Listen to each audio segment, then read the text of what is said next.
Glioblastoma is a really tough cancer. It affects about 15,000 patients a year in the United States. The average survival for people is about 14 and a half months.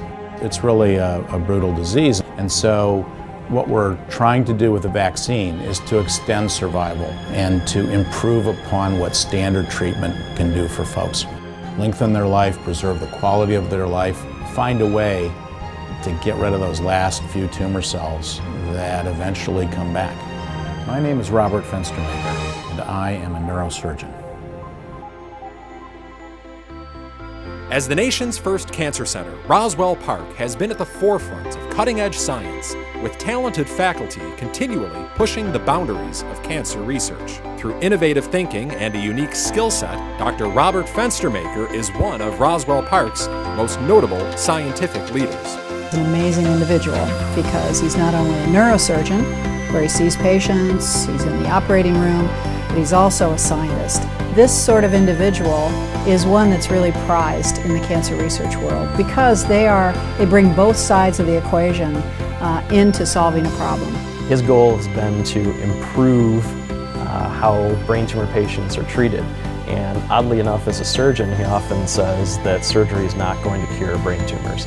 And that's why we've gone to the lab to look for alternative methods to do that. And so he reasoned, I wonder if we design an immune approach where we can target the immune system against survivin. The vaccine, also known as Cervax-M, stimulates the immune system to produce white blood cells and antibodies that attack the patient's tumor. And lo and behold, it works. So we've had patients whose life expectancy was measured in terms of 6 or 7 months who were actually alive 4 and 5 years after receiving the vaccine.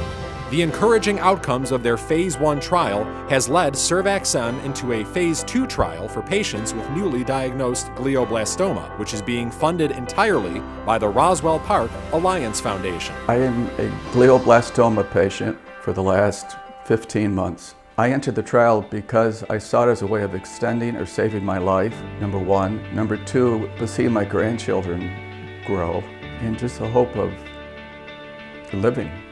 And the Phase 2 trial isn't just benefiting patients at Roswell Park. 4 other cancer centers were invited to participate, including Dana-Farber Cancer Institute in Boston and the Cleveland Clinic. We at Cleveland Clinic partnered up with Dr. Fenstermaker and the Roswell Park to test this vaccine in newly diagnosed glioblastoma patients, as our patients have limited options. And the promise of the vaccine extends beyond brain cancer. We hope to bring this out to treat breast cancer patients, prostate cancer, and ovarian cancer patients. We've even seen activity in leukemia and lymphoma. This could really be a cancer vaccine. So we always talk about using alliance funding to save people's lives, to be right on the cutting edge, to really move the envelope forward in cancer research. And this is an example of that. This is something that was discovered at Roswell, developed at Roswell, and now is literally being implemented in clinical trials at Roswell as well as other centers around the country. It was clear to me years ago that it would be possible for me as a practicing neurosurgeon to also be involved in laboratory-based research. He's a force. He's an incredible individual, and we are really fortunate that he's here in Buffalo, New York.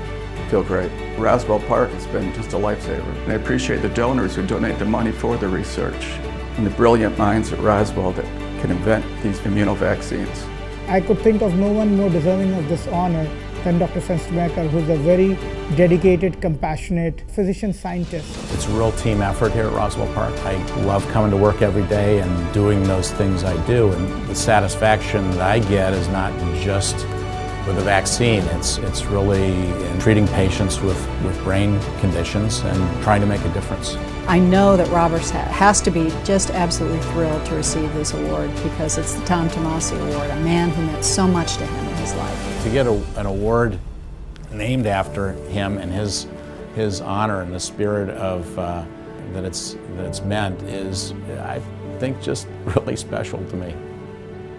For his passion, leadership, and visionary approach to science, we are pleased to recognize Robert Fenstermaker with this year's Thomas B. Tomasi, MD, PhD, Hope Award.